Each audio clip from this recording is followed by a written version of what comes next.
शाळा व वर्गाच्या प्रवेशद्वारावर फुलांसह आंब्याच्या पाण्याचं बांधलेलं तोरण, वर्गाच्या बाहेरच मिकी माऊस, डोरेमॉन, छोटा भीमसह आलेली मंडळी, कुठे विद्यार्थ्यांचं औक्षण तर कुठे गुलाब पुष्प देऊन स्वागत.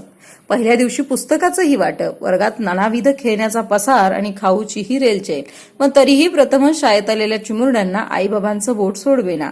मुलांचा उतरलेला चेहरा पाहून सभोवतालची गंमत दाखवण्याची धडपड करत पालकांनी चिमुरड्यांना शिक्षकांच्या हाती सोपत घेतलेला काढता पाय. शहर परिसरातील बहुतांश शाळांमध्ये पहिल्याच दिवशी असं वातावरण होतं.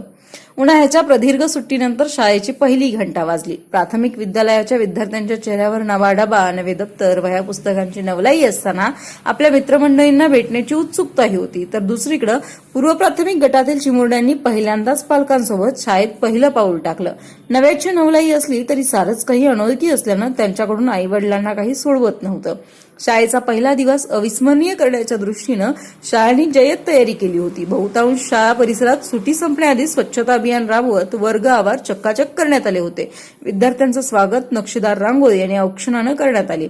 मुलांना शाळेचं वातावरण आल्हाददायक वाटावं यासाठी त्यांच्या आवडीच्या कार्टून मंडळींना खास आवतनही देण्यात आलं होतं. एवढे सारं असूनही चिमुकले बावरलेच. आईबाबा आपल्या सोबत नाही या विचारानं चिमुकल्यांना अश्रू रोखताच आले नाहीत. विशाल गुजर, 21 न्यूज मराठी न्यूज, धाड, बुलढाणा.